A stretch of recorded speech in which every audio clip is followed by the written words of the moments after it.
turning on our YouTube, and we're going to be streaming it here to stream the presentation by YouTube.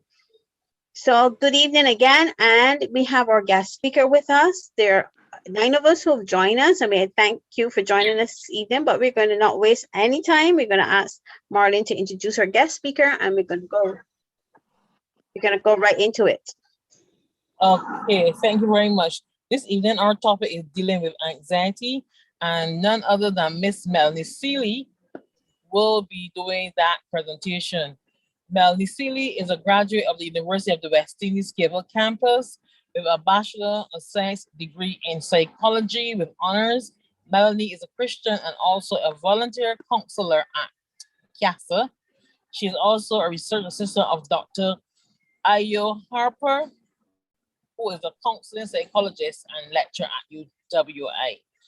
Thank you very much, Melanie, for facilitating us this evening, and you can go right ahead. Thank you. Marlene, somehow, I think she probably dropped off. She dropped out. She's not Yeah, there. she probably did drop out. Yeah, because I see Dr. Oh, she's back with us now. She's back. She's back. She's back, yeah. So Melanie didn't hear any introduction? Sorry about that. My laptop made me leave the meeting.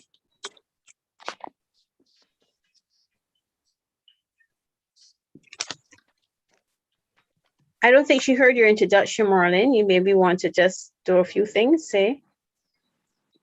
This evening, Melanie, are you there with us now? Yes, please. I'm here. Okay, thank you. So this evening we are going to be looking at anxiety and coping with anxiety, and none other than Melanie Sealy will be doing that presentation for us. Melanie Sealy is a graduate of the University of the West Indies Cable campus with a Bachelor of Science degree in psychology with honors. Melanie is a Christian and also a volunteer counselor at CASA. She is also a research assistant for Dr. Ayo Harper, who is a counseling psychologist and lecturer at UWI. Melanie, I believe that you would say to us what CASA stands for, and I now present you to this evening's proceedings, and you can carry on now.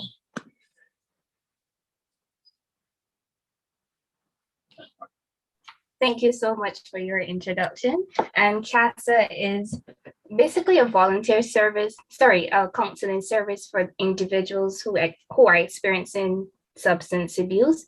But as of recent, we've been catering our counseling services to issues such as couples therapy, dealing with anxiety, dealing with depression, and those kind of things. So let me just go ahead and start sharing my screen.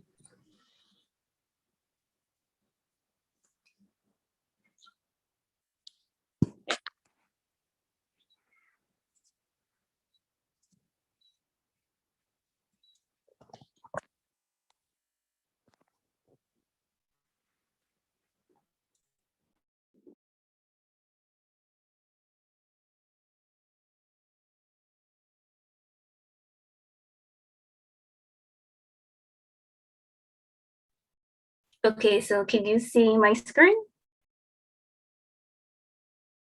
Yes, we can. You might want to put it in slideshow mode, but we can see it. Presenter. Mm-hmm. Okay.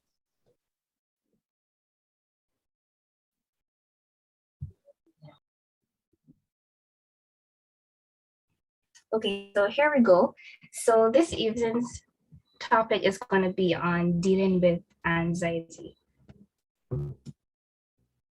So this is just a presentation overview. We're going to look at anxiety, the components of anxiety, what are the risk factors, what is normal anxiety versus abnormal anxiety. We're going to take a brief look at some anxiety disorders, and then we're going to look at anxiety and COVID-19. We'll also draw some references to anxiety being seen in the Bible, and most importantly, how do you cope with anxiety? So to start, I'm first going to play a brief little video.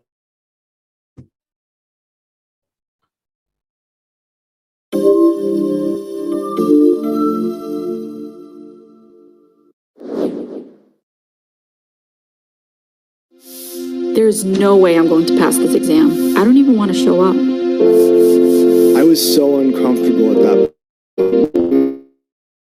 It's hard for me to breathe, and I got all sweaty. I had to leave. I won't go to sleep or leave the house unless I've made sure.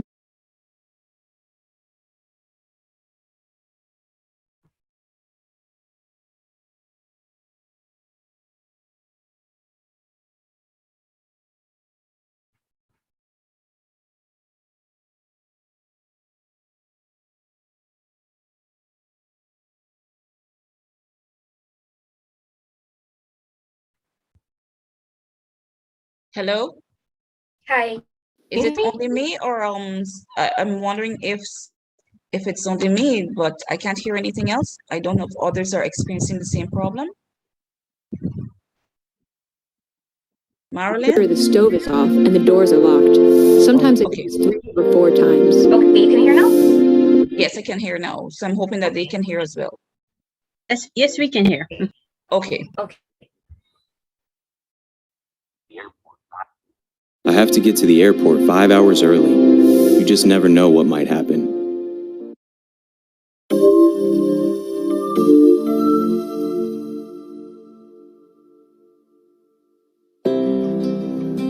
These are the voices of people who have experienced anxiety. Anxiety is a common reaction to life events, like taking a final exam or speaking in front of a crowd. But when it becomes really uncomfortable and makes day-to-day life hard to live, then it's a problem, or even what we call a disorder. I know. I've lived with anxiety for a long time. My own anxiety feels like it's about everything. I worry about so many things in so many ways, and it impacts my life big time.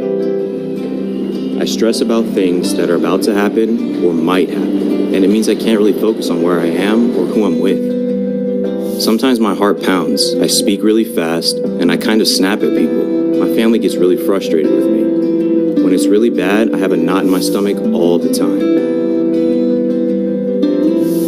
I can even feel depressed, and then I just want to be alone. I feel like if I do something, I'll screw it up or something will go wrong. So a lot of times, I'd just rather avoid it all. I feel so much better staying home and maybe having a drink. Turns out, anxiety is a very common mental health symptom. It can be the main sign of generalized anxiety disorder, which I have, or social anxiety disorder, which is when people have a fear of being in public or meeting new people. For those of us with social or generalized anxiety disorders, it's really difficult to live the way we want to live. Some people have anxiety about really specific things. They are afraid of heights, snakes, spiders, or something else. These are called phobias, and when people avoid these things, the anxiety mostly stays away. But when people can't avoid their phobias, it is a real problem. Some people experience anxiety and post-traumatic stress disorder, or obsessive compulsive disorder, which can make people really overcome with anxiety. In these conditions, anxiety can be so intense that people are at risk for suicide, and they use alcohol or drugs to cope, and sometimes their lives feel like they come to a halt. I'm one of the lucky ones. My doctor told me how to get the treatment that would help me, and it did.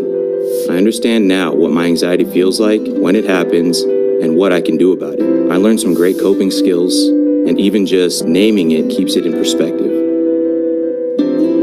Sometimes my anxiety can still get pretty big, but it doesn't seem to last quite as long as it used to. My anxiety was treatable. For most people, Okay, so what is anxiety? Anxiety is an emotion characterized by feelings of tension, worried thoughts, and physical changes that increase blood pressure. It's a future-oriented response. So it's what if I mess up the speech? What if she doesn't like me? And it often people encounter a new situation or anticipate a changing event, such as starting college, moving to another country, getting married, and possibly even getting divorced. In most instances, the anxiety that occurs is time limited and the event is over. So anxiety is a mental and physical reaction to perceived threats. In small doses, anxiety can be helpful, protects us from danger, and focuses our attention on problems, such as an oncoming threat. However, when anxiety is too severe or occurs too frequently, it can become debilitating. which means it can inhibit us from doing what we need to do. So now that we know what anxiety is, it's time to focus our attention on what it's not. So anxiety is not all in your head, and everybody doesn't experience anxiety the same way. Another thing anxiety is not unmanageable. It can be manageable. It's also something not to be ashamed of. And most importantly, it's not an act for attention. Okay, so anxiety, fear, and stress tend to be quite similar. So anxiety, as we just went over, is a vague sense of apprehension. It's a response to an imprecise or unknown threat, such as the uneasiness of you may feel walking down a dark street alone. So in this case, is you're walking down a dark street, but you don't know what's going to happen to you. Fear now is the emotional response to a known or definite threat. So for example, if you're walking down a dark street and somebody points a gun at you and they say, well, this is a robbery. Stress, on the other hand, is typically caused by an external trigger. The trigger can be something that is short term, such as a work deadline or a fight with a loved one. So what are the components of anxiety? So first, there are physiological symptoms of anxiety when it presents itself. So an example of this could be trembling, sweating, feeling hot, increased heart rate, shortness of breath, you have tightness in your chest, tense muscles. Some people experience dizziness and nausea or discomfort in the stomach. Has anybody ever any of these symptoms? Yes, I do. Okay, which ones?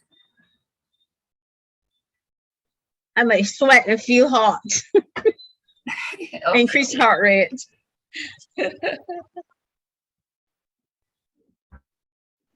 Anybody else? Increased heart rate, tightness in the chest. Okay, Dr. Harford.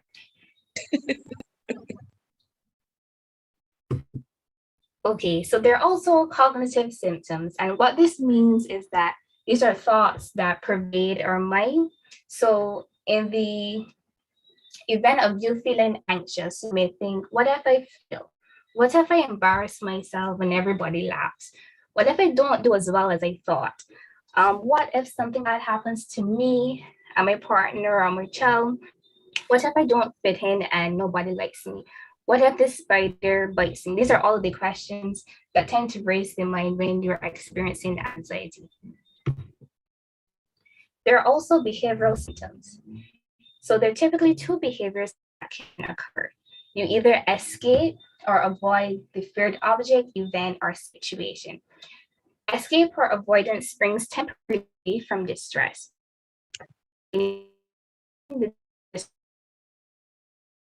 Avoiding or escaping the situation can make anxiety worse. So this is just a little diagram. So you have an anxiety provoking event. You avoid the scary thing. You get temporary relief from anxiety. But then as the situation reoccurs, the anxiety tends to grow. So this box is saying anxiety drives people to avoid things that scare them. When a scary thing is avoided, there's an immediate but short-lived sense of relief. However, the next time a similar threat arises, it feels even scarier. This creates a harmful cycle of avoidance and worsening anxiety. So in short, when you do experience anxiety, it is best to address the scary thing. So an example of escape. So a person who's afraid of elevators, they may walk upstairs instead. So that would be an example of you escaping the anxiety-provoking event. And onto avoidance. A lady who got into a terrible car accident may avoid driving altogether. And this reminds me of a friend of mine. She got in a terrible car, well, multiple terrible car accidents years ago, and now she no longer drives. Okay, so this is just a diagram that shows you what anxiety looks and feels like. So this is what I would have said just now. So there are headaches, there's tenseness, there's restlessness. Some people have panic attacks, there's trembling, lightheadedness, tight chest, all or nothing thinking, catastrophizing, which means that you think the worst, sweating, or some people may not be able to sleep. So what are the risk factors for anxiety? So number one, we have health. Having a health condition or illness can cause serious worry about treatment, one's future, and possibly when they'll die. So for example, you know somebody who has cancer and they may be thinking, oh my gosh, I have children. How are they gonna cope without me if I die? So these are some of the examples of what could be a risk factor for anxiety. And then there is trauma. Children who witness traumatic events or endure abuse may be more prone to anxiety at some stage in life. And there's also stress buildup. A big event or buildup of smaller stressful life situations may trigger excessive anxiety. So example, a sudden death in the family, whether you're having stress at work, ongoing worry about finances, and the one that's more relatable for us right now, COVID-19. Okay, so it's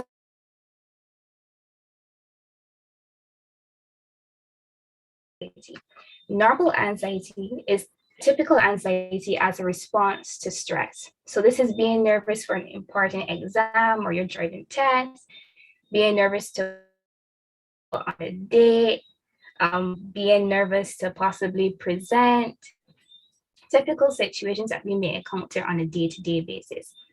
Anxiety makes persons alert and focused, so a little anxiety can help us to do our activities that involve performance. Can anybody give me an example of how anxiety may help you to perform well?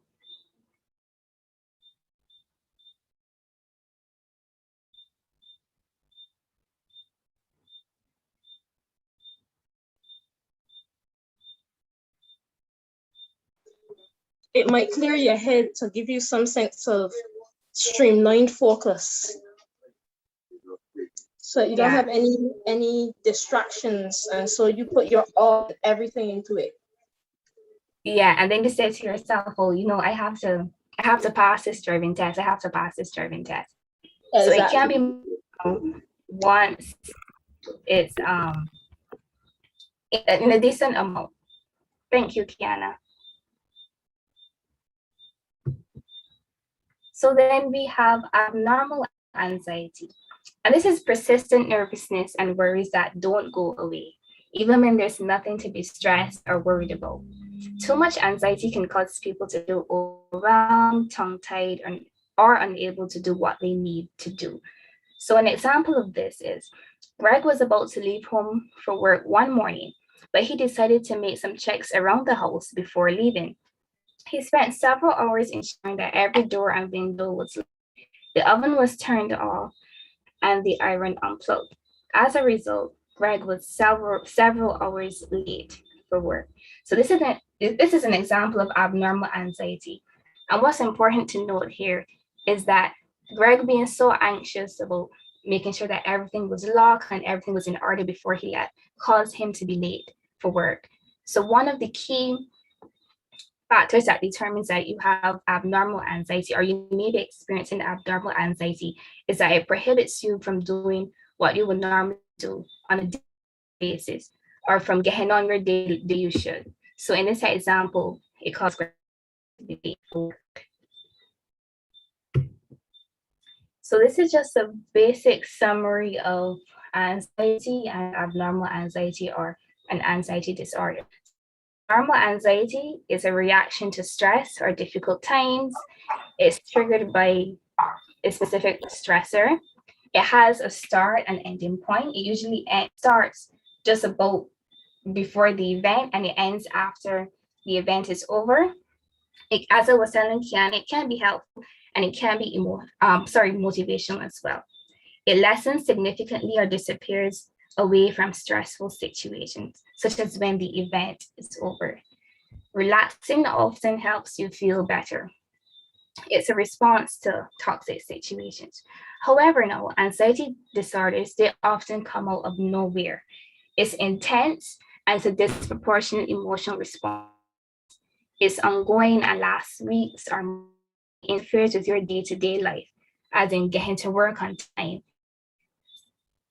The physical symptoms include sweating, trembling, lightheadedness, racing heart, and it feels impossible to control or manage. This is a serious point. So here we have a little example. I want you to tell me whether this is abnormal anxiety or normal anxiety. So Thomas, a 25-year-old web designer, was afraid that he was losing his mind. He had always been a worrier. He worried about his health, his girlfriend, his work, his social life, his future, and so on. But his best friend got angry at him. Was his girlfriend tiring of him? Was he investing his money wisely? Were his clients pleased with his work? But lately, those worries had increased to an unbearable level. He was becoming consumed with emotion that something terrible was about to happen to him. Within an hour's time, he might have intense concerns about going broke, developing cancer, losing one of his parents, offending his friends, and more. He was certain that disaster awaited him at every turn. No amount of reassurance from himself or from others brought relief for very long. Is this normal anxiety or abnormal anxiety? Abnormal. Abnormal. Most definitely. And what is that? Because he was panicking about things that didn't even happen yet. Correct.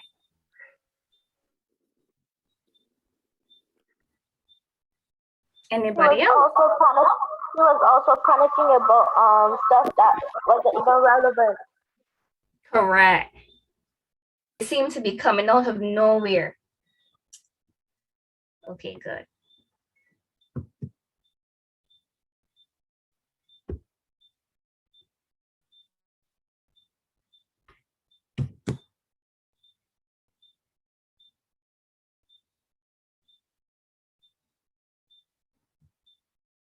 Okay, so our second example on the whole exercise. Aria was completely fine until she started to get ready for her date with Corey.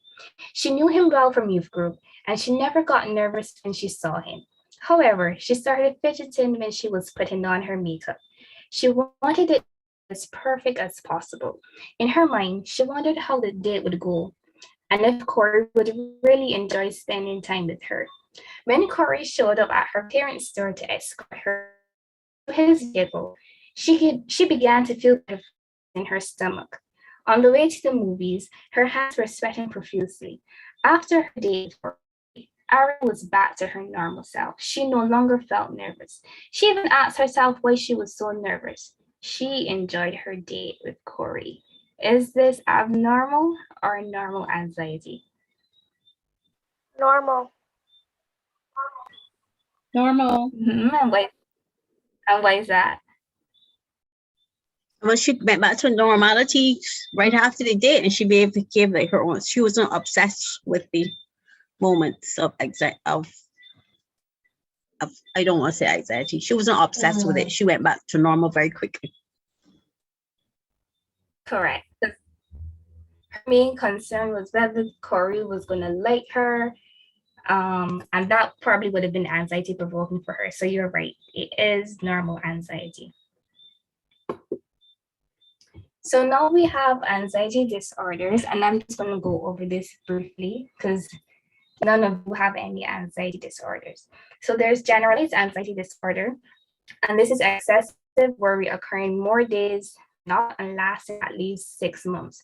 So a typical example would be Thomas that we just spoke about. There's also obsessive compulsive disorder, and that is OCD. This is a condition involving obsession, which are intrusive thoughts, often combined with compulsions, repetitive behaviors that can be extensive, time-consuming, and distressful. So constantly thinking that your hands are dirty and you're constantly washing your hands. That could be an example. There's also panic disorder, and this is characterized by unexpected and repeated episodes of intense fear, accompanied by physical symptoms that may include chest pain, heart palpitations, shortness of breath, dizziness, or abnormal distress. There's also post-traumatic stress disorder. This begins with a traumatic event such as military combat, assault, rape, or observation of a serious injury or violent death of a person. The traumatic event is persistently experienced through recurring intrusive, distressing memories of the event, recurring distressing dreams about the event, or psychological distress when exposed to cues resembling part of the event. So an example of this, let's say there's a fire. You witness somebody being trapped in a house and there's a fire, they got burned to death. This could result in post-traumatic stress disorder if it starts to affect you to the point where you're having recurring dreams about the event. Then there's also social phobia, which is also called social anxiety. This is a severe fear of social or performance situations. For example, speaking, eating, drinking, or writing in the presence of others, going to parties or meetings. I'm not sure if anybody is familiar with the R&B singer Summer Walker, but she actually has social anxiety. So now we're going to look at anxiety and COVID-19. So a survey in the UK has indicated that during lockdown, anxiety, sleep difficulties, and alcohol consumption may have increased by up to 50%, especially in those segments of the population at greater financial and health risk. Can anybody tell me why this may be the case? Why would anxiety be on the rise now? Because of all the protocols and how you have to wash your hands, you can become obsessive with washing your hands. Social distancing. Or the constant thing of death, string of death, and them broadcasting it on the radios and TV, and everybody could get like scared that they're gonna die or their family members will die. Right. And then during COVID, we saw such big changes. We would go to church physically, then you're having church online. There's no longer face-to-face school, there's online school. So change can be also anxiety provoking. But that's so far. Okay, so the causes of COVID-19 anxiety. So some of you would have listed them just now. So there's fear of getting COVID-19 or your family or your friends getting it. There are high levels of exposure to social media and news. Every day you're seeing 100 and something cases, 99 cases. That can be very anxiety provoking. There are disruptions to daily routines. So whereas before you were working at an office, or most people are working at an office, now you're working from home. You're going to school every day, seeing your friends, interacting with them, and now you are on online school. There are also job losses and unemployment, especially in the tourism sector, as we would know. So COVID-19 anxiety, not being able to socialize with your friends and family like you would have before, not achieving academic goals. So for example, you're saying the class and you think that perhaps you have an online school that's going to prohibit you from performing as well as you would want to. Then there's a common question. Will things ever be normal again? So can anybody share with me what their anxieties have been in this COVID-19 season?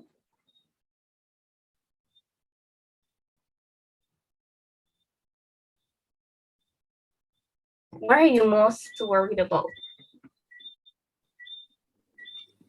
That you might get real sick, might transmit it to your entire family. then your family is quarantined, then your dogs might die. I mean, it's like it goes on and on. Yes. I can identify with the dogs dying. Yeah. Yes, my anxiety is at the office. There's lots of young folks who do not wear their masks. And that is so frightening. They feel that as long as they're at their desk, they don't have to wear their mask. Only if they're getting up and walking in the hallway, they will put it on. So I'm afraid, these people can contaminate the whole place. So it's really scary. Right. And that's a legitimate worry. And I don't know about anybody else, but when we first got our case, but then I remember hearing about all the cases as the days progressed. Like at certain times I think it was my mind trick. I would start to feel like, oh, is this a sore throat coming on? Is this a cough? I mean, you sneeze on a daily basis, but if you sneeze so much, it's like, oh dear, who have I been in contact with? Anybody? That happened to anybody? Yep. For sure. Yep. True. It still happens though. Like, no. It happened. I usually suffer with allergies and sinuses and stuff. I went to the clinic to get treated, and they were immediately sent me for testing. So you had to go and get tested. And I'm up there, I'm like, now I know this is sinuses, but there are people behind me talking about, oh, this buddy in their office was infected and then had a sore throat, and then I'm like, right up here, and I could get it from these people. I'm hearing all of that. So I'm like, anyhow, so I just pray about it and make sure it's social distance, and definitely went home and scrubbed myself. Thankfully, I didn't get anything, but yeah, it's very, very worrisome sometimes. Yeah, it is very worrisome. And that's normal to worry about that.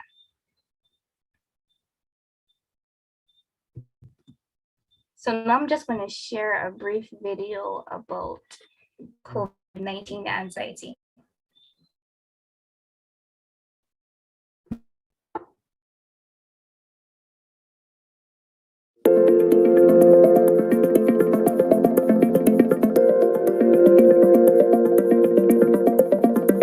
Anxiety is an emotion that we will all have experienced at some point. It's something that we feel when we perceive to be under threat, if we're afraid, or if we're worried. Anxiety is usually future-centred and related to things that have not yet occurred. When we feel anxious, we might notice feeling tense in our bodies, we might notice our heart rate increase, we might notice butterfly-type sensations in our stomach, and we might find that we're preoccupied with worrying thoughts. At the moment, we are facing a huge amount of change, uncertainty, and adjustment, and many people will be feeling anxious as a result. You might find some of the following tips helpful for managing these feelings. First of all, go back to basics. Diet, sleep, and exercise are all really important for both our physical and our mental health. Focusing on the positives and what's going well. Whilst this is a really challenging time, training ourselves to find the silver linings can help boost feelings of positive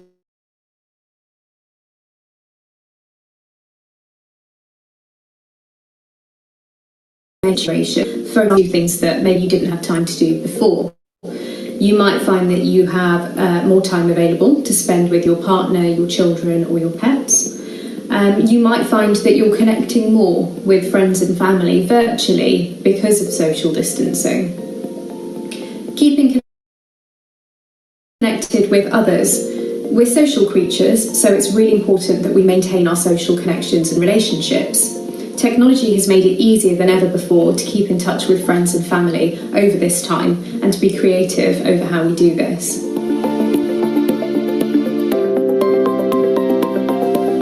In addition to what's going on in our own worlds at the moment, we may also feel anxious about how others are coping. We might have loved ones who are high risk or unwell, or we may be worried about how our teams and colleagues are managing at the moment. By having regular and ongoing conversations with the people in our lives, we can check in on how they're feeling and coping, share our own experiences and support each other. Talking to others can help us tap into other perspectives and different ways of thinking that can be helpful for us. It might be helpful to have conversations with each other.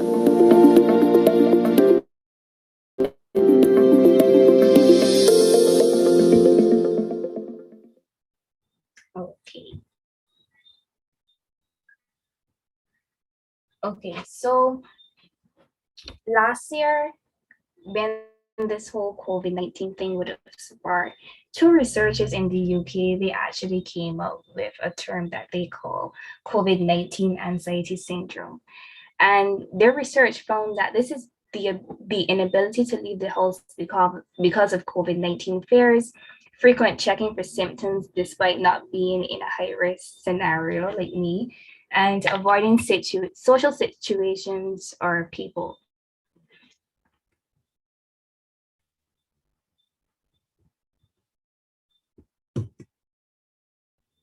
So how do we reduce COVID-19 anxiety? So the first and foremost thing is to focus on the things that you can control, such as your thoughts and behaviors. So for example, you know that if you wash your hands, if you keep your mask on, if you social distance, to be protecting yourself and others. So to channel your energy to that. Keep the big picture in mind and know that we will survive this at some point. Remember that the site news coverage may not be equal to this. So sometimes in the news, especially in American news, the situation can be often amplified. Let wisdom and logic guide you. If you know that, say perhaps going into a supermarket that is crowded may be a bad idea, then stay away. Turn to reputable sources for your news. Don't trust any type of news that comes to your phone. Make sure that you check it, fact check it as much as possible. Control how often you check the latest news. And this is something that I think happened mostly last year when we were kind of going for of the wave. Checking news all the time became really depressing after a while. Also model peaceful behavior for those around you. We're going through a rough time, so try to be as peaceful as possible. Evaluate your own health behaviors and be a model for others, including children. So teach them to wear their masks as well, to sanitize their hands. I know it could be difficult because children like to play and touch each other, but try to enforce those same values in them. If you're feeling too isolated, maintain digital connections with people. If you're not able to see each other in person like before, try and do a group FaceTime. Constantly message your friend, family to check in with them. And lastly, don't let fear influence your decisions, such as hoarding supplies like toilet paper. So can anybody tell me what tips they use to reduce any COVID-19 anxiety that they're facing? Is there anything here, or do you do something differently?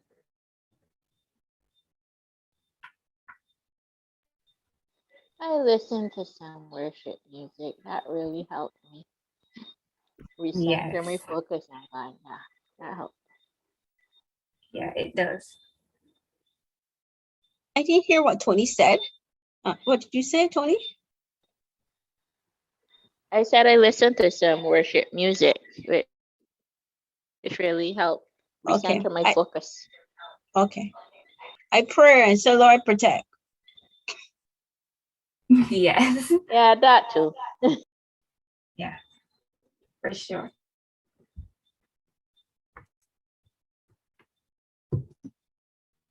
Okay, so moving on to anxiety in the Bible.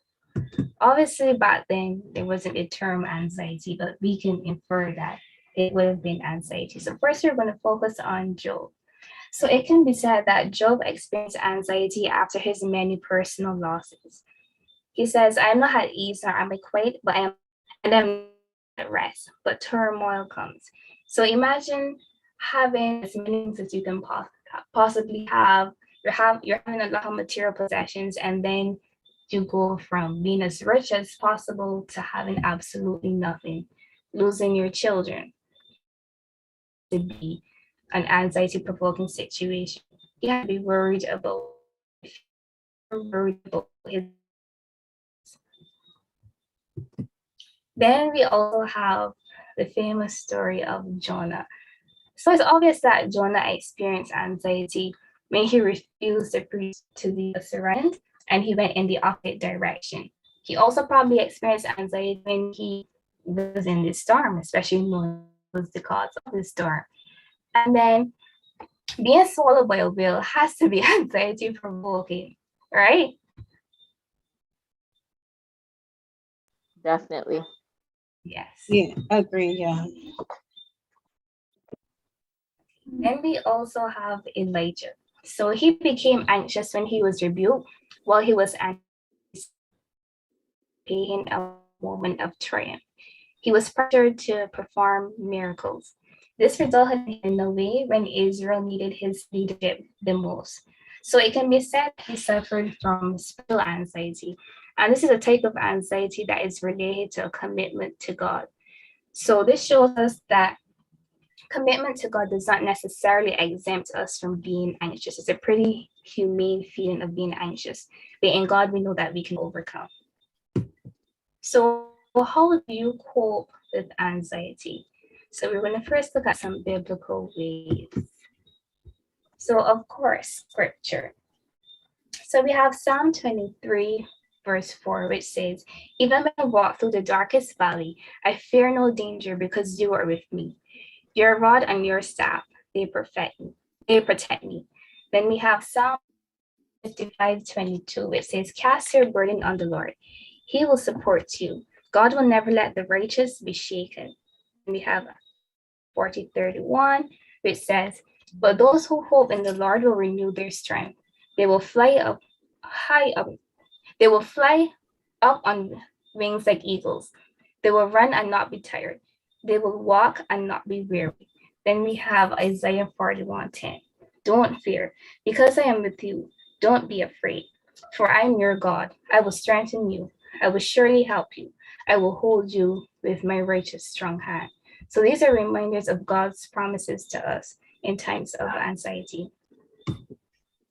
Then we also have Psalms 94:19. "When my anxieties multiply, your comforting calms me down." Psalms 56:3. "Whenever I'm afraid, I put my trust in you."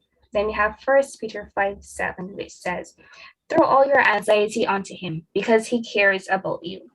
Philippians 4:6. "Don't be anxious about anything. Rather bring up all of your requests to God in your prayers and petitions, along with giving thanks." Then we have biblical affirmations. So you can say these in moments when you may feel anxious or on a daily basis, just to strengthen you, such as, "God has never left me and he will carry me my entire life. I surrender my anxiety to God when his will guard my heart and mind. There's no for fear in God's perfect love for me. I will not be afraid because God is right here with me, holding my hand. He will strengthen and help me. God's spirit makes me powerful, not fearful. I hand over all of my worries and anxiety to God, who loves and cares for me." So now we're going to look at some psychological ways to cope with anxiety. So the first thing would be to exercise regularly. So as we know, exercise promotes a feeling of euphoria or happiness. It can eradicate feelings of anxiety. Most importantly, breathe. Whenever you feel anxiety or a panic attack coming on, start taking deep, slow breaths to help you to calm down. There's also nature. Taking long walks in nature can help you to lower blood pressure and anxiety. And for me, it's helpful because I love the beach and I love to walk the beach. It's just something so calming about it. There's also journaling. So this is a great way to figure out what's bothering you. So if you're having anxious feelings that may seem to be keeping you up at night, keeping a journal or notepad next to your bed. Write down all of the things that are bothering you. So through journaling, we can notice patterns of thoughts and behaviors that we were totally unaware of, or confirm what we are already worried about. This helps us to know ourselves better and to understand our anxiety in a more objective way. It also can lead us to being able to change the way we have interpreted an event that is causing anxiety, and it can help us to feel better. When we change the way we think about an event, we can also change how we feel and our reaction. And then we have a strong support system. So if you may be feeling anxious, perhaps talk with some close friends, a spouse, or family members. They can also help you to vocalize your concerns and gain support during your times of anxiety. That's very important. A strong support system. And then there's focus on activities that are less anxiety provoking, such as praying, cleaning the house, that calms me down. You can also have creative activities. So if you're a writer, if you love painting, if you love drawing, crocheting, you can watch funny movies. And as someone would have said before, listening to music is very calming.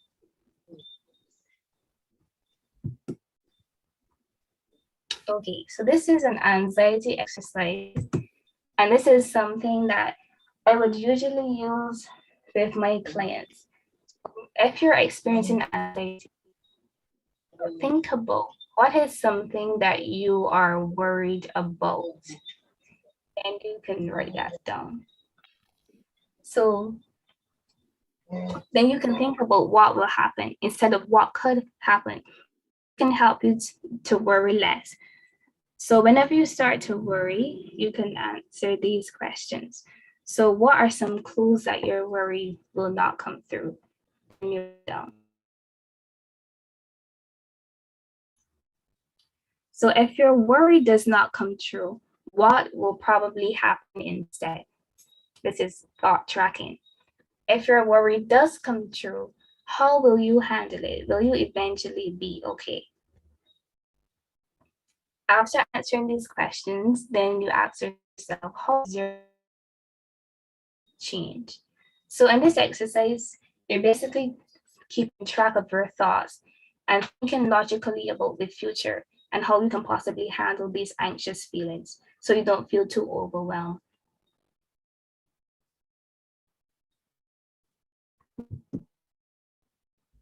So some psychological resources. Who should you contact if you may be experiencing unbearable feelings of anxiety? So if you're in second school, you can see your guidance counselor. If you're at BCC or UB, their counseling services, or you can also consider counseling from one of your peers. So these are my references.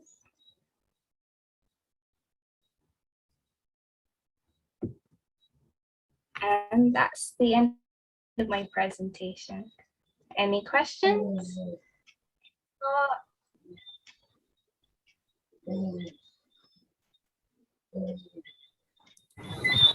Hi, good evening. Hi, good evening. Hi, Sandra here.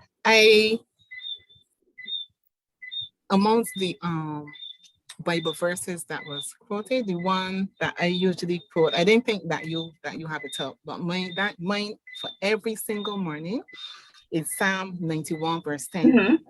I made that declaration: there shall no evil befall me, and no plague shall come near my dwelling. I repeat that every single day, and then I make a declaration saying, Heavenly Father, you shall make me immune today from all the diseases or viruses that will seek to come in my direction. So I just wanted to share my verse with you. And another thing I did not hear you mention amongst the fears of COVID,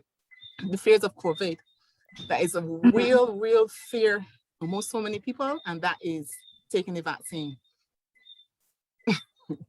Yes. How do you feel about that, though? I didn't see that in your slide, but because Yeah. persons But may how have the fear do you feel about that, that? right, persons may have the fear to say, well, if I take this vaccine, am I going to be among those few persons who a serious adverse reaction to it?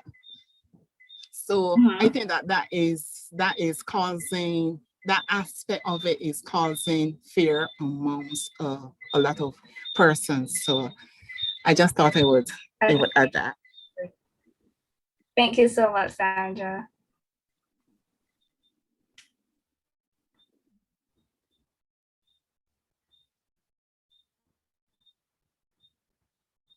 Yeah, we are open to questions, and anxiety is very real. Good evening. Okay, good. You mentioned sweating and so on, but my question is, what about frequent urination? Any person who's anxious? Yes, that could be a symptom as well. That can be a physiological symptom. Okay, thank you. That constant need to go to the bathroom. Yes. Yeah, that's one. That happens to you? No, not me. Somebody know. Somebody know, right? Somebody know when they're in that amount, they have to run to the bathroom constantly. Yes, That's diarrhea one. is something as well. Okay. Yes. I find that it happens too with some children, that they when they're anxious about something, they run to the bathroom, they want to pass water every minute, they want to run, you know. I find that happen to children. Yeah, it does. Is that not part of the coping mechanism though? We start like that, and then once you manage to cope and settle down, like it goes away. It is initial, which is suggesting that is a good beginning to the anxiety once it settles down and you're able to do what you're supposed to do. Some people stammer, for example.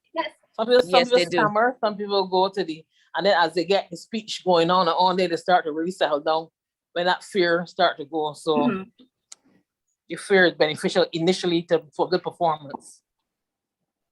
It's normal. Or they may even be increased rate of speech, you know, instead of speaking in a slow manner, you go and then you realize as you begin to get into the whole motion of it, you begin to calm down and your speech becomes just normal again. One of my grandsons, he's like that. To overcome that kind of anxiety, would you recommend practice if you know that you stammer and it takes you a good 5 minutes before you get yourself settled? How do you start to cope? You know that happens. How do you bring yourself under control? Do you try to practice? What? Yeah, practicing can be useful, but I appreciate you saying that if you know it happens, then you can do things to prevent it from happening. So practicing can be useful. Practicing relaxation techniques, that can also be useful as well. What you can also do instead of you can do the rehearsal, yes, but then when you also sometimes when people do get in front of the podium and they begin to speak, they still experience that initial anxiety. So what you can also do is to talk to, if you're a parent, you can talk to the child and say, don't reinforce the fact that this is something hard and you can get scared or things like that. Just say, well, this is something that there are times when you will get anxious, but it is all right. There are other people who do it and they're also anxious as well. It's just that you don't know, but just keep on a brave face and you go through with it. I'm just saying this if you're talking about a child, because we also have to cater to the younger folks as well. So, sorry about that. So just before they go on, you let them know it is all right to be nervous, but it's also a motivating factor as well. Okay, because you said children, but sometimes as adults, boy, we don't get over this anxiety either ourselves. We bring it from our childhood. And Sure that's a does. fact. That is a fact, because if I'm telling you, even as a professional, and I've seen other professionals as well, but I'm going to admit, because I can speak on my own behalf, there are times when you're beginning to do something, you experience that anxiety. You do experience it. But when you get into the motion of it, you just begin to calm down. When you realize that the audience is responding or accepting of you, you tend to calm down. But there's always that initial anxiety or fear, Yeah. and it's all dependent on something called fear of failure. And if you focus on that, that is why you're going to become anxious. Yes, very true. Very true, Dr. Har. Yeah, that's true. The whole thing of breathing. failure. Yeah. Yeah. Deep breathing can also help you if you start to learn how to pace Yeah. yourself, because it's more or less like managing. So if you know that that is something that you experience, like I think somebody said that they already know it happening to you. You know, you have to start to learn how to pace yourself at the beginning. Yes. And then find some icebreaker to help you with that anxiety. But anxiety is good because we either fight or flight. Yes. It's a good Yes. thing. And you know what also helps? Being able to laugh at yourself sometimes when you make a mistake. It helps.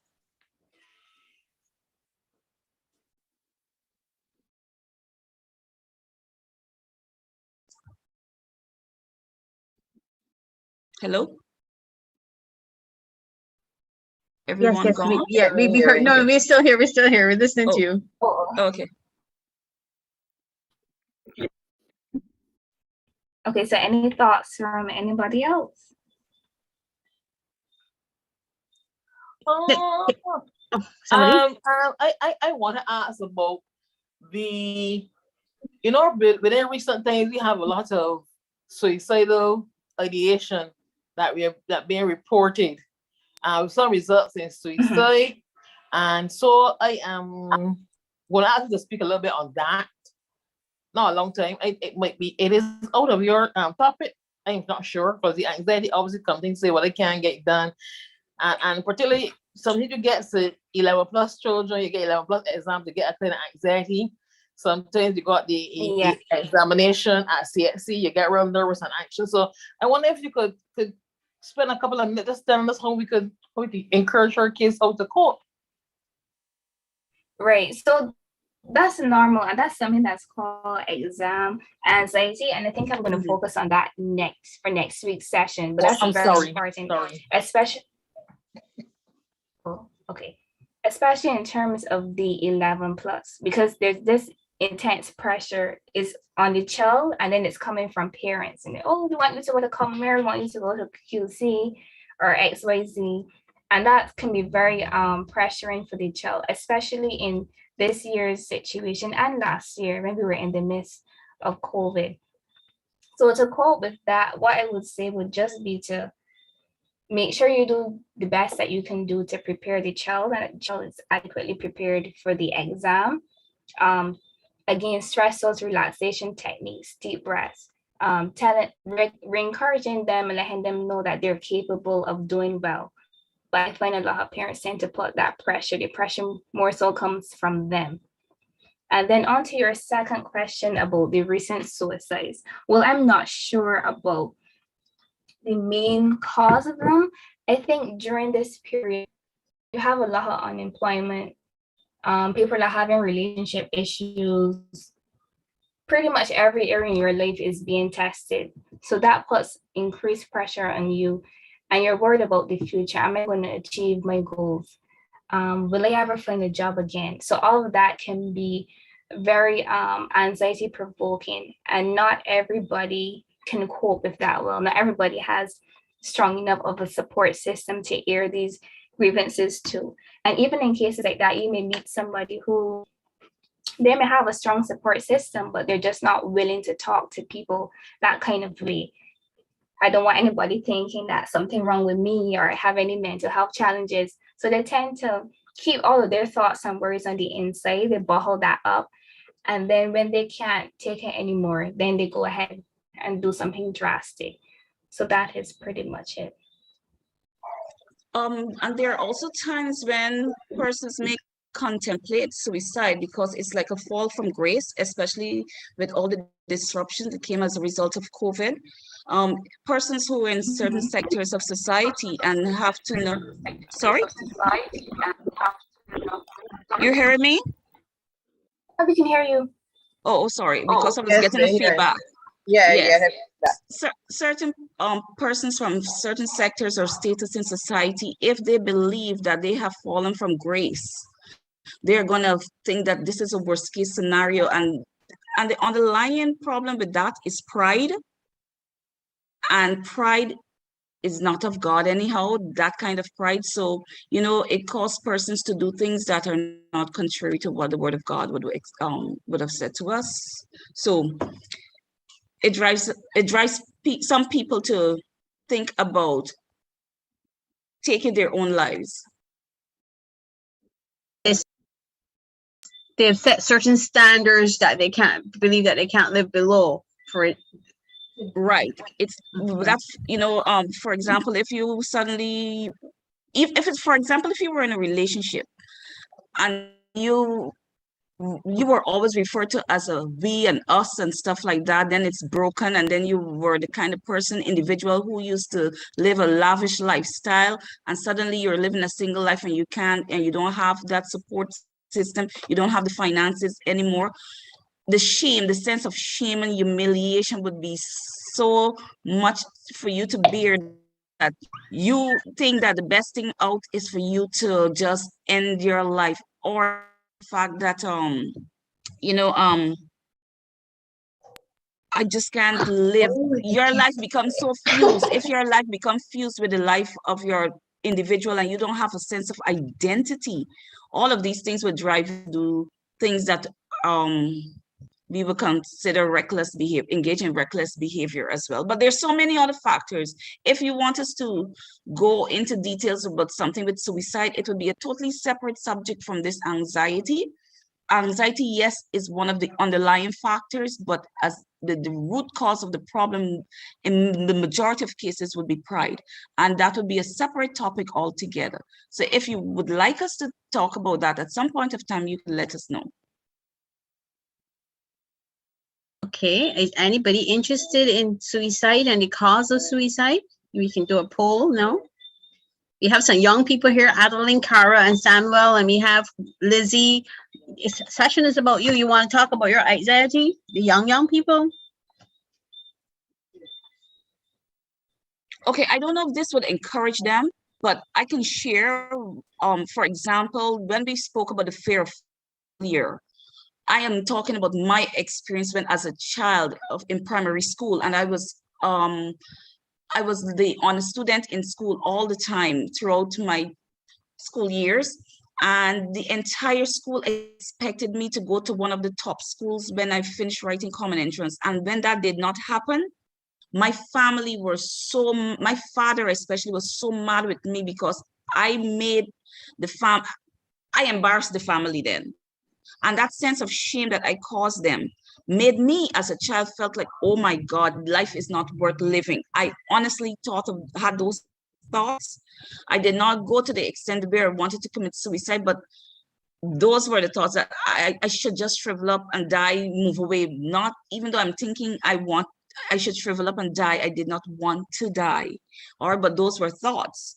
And then that fear followed me then throughout secondary school. And I had developed this perfectionistic syndrome to the extent that it rendered me helpless because I wanted to make sure that I compensated for that time that I failed in my primary school years.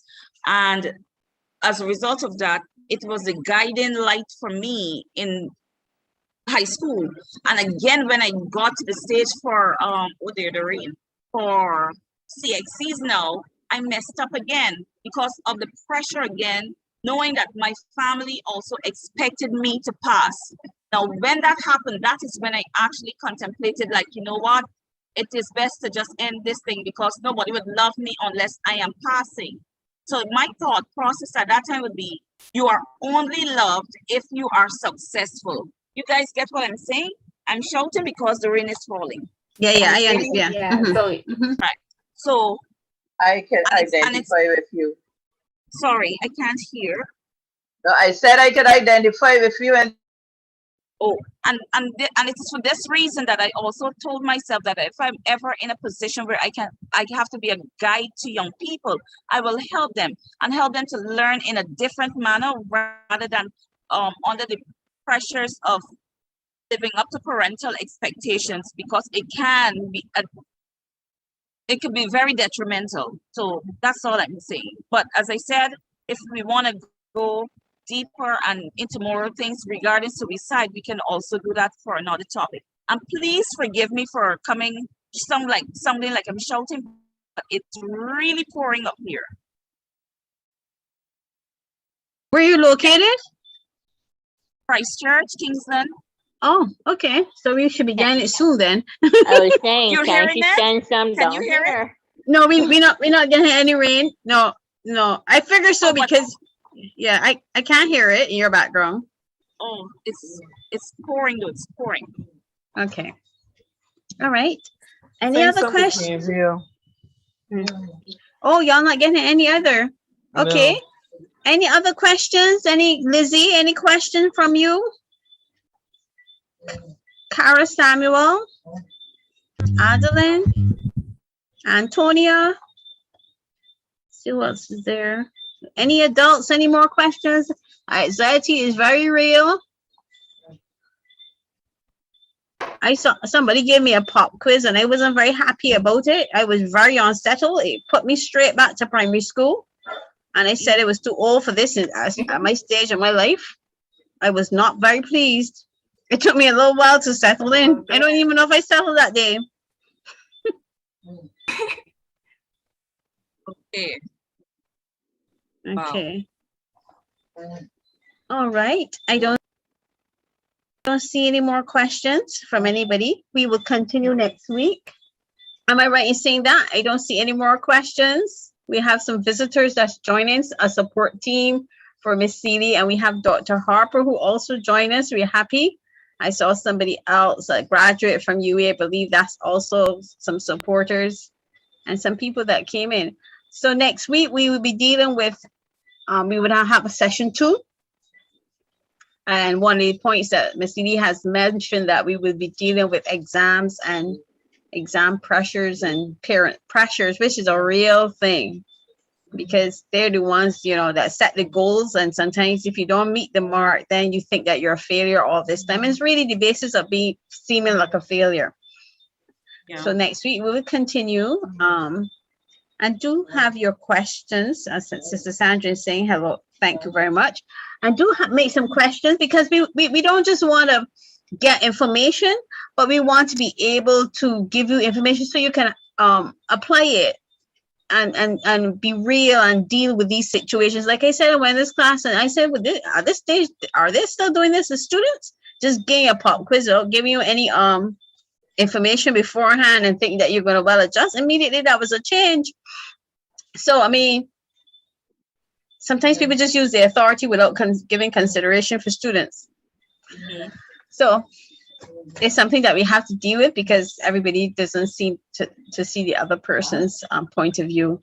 So COVID is a real anxiety moment. We have to settle ourselves and watch our health. And so do come with your questions and so that we can actually learn and be able to help one another to manage this situation. Yes, and that's why I chose to be real just now, so that people would also realize in becoming vulnerable, making myself vulnerable, it would also help people to understand there's a need for you to just speak up and realize that there are other people experiencing something that is similar. And once you can find someone that you can share with, it makes life a lot easier to talk. So don't be embarrassed about anything that you're experiencing right now because you don't know what else someone else is going through. So we're inviting you to just be open with us. Okay. All right. Thanks so much. We'll be joining. So next week, we invite you back to join us. Come with the questions. Come with your scenarios. Next week, 6 o'clock, the same place, the same ID code. Join us next week. We really want to thank Melanie and her team and Dr. Harper for sharing with us and being very open. and God bless you. And we're gonna ask, let's see who, Lizzie, could you pray for us this evening? She's still there? Are you still there?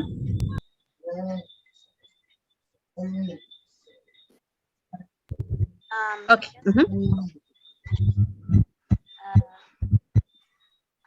I'd like to thank. No, I hope that you all remember what was taught today, and that we take it to heart and learn something from it. In Jesus' name,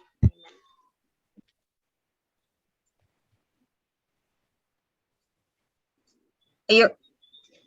You finish? I can't hear anything. Yeah, Isabella can't hear very well. Okay. You finish it? Your mic is on and everything? Okay. Oh. All right. Okay. Well, I want a younger person to, Lizzie, didn't hear you properly. As I asked Carl last week, Samuel, would you do the duties for me then, please? Okay. Good. I didn't say it. Why? Go ahead, Samuel. Well, thank you for this session. And please make sure we have a wonderful weekend. Amen. Amen. Okay, amen. Okay, thank you so much, and see you. Invite a friend next time as we discuss and share. Thank you for joining us this evening, and see you next week. And thank you for the work and the preparation that you put in. Often we take it for granted, but there's a lot of preparation that goes into presenting. Well, really good graphics. I saw the lady dancing while she was vacuuming the floor. Really good animations. Thank you. Thank you. Have a good night. Have a blessed weekend, everybody. Okay, Thanks for having us. Okay. Bye. Bye.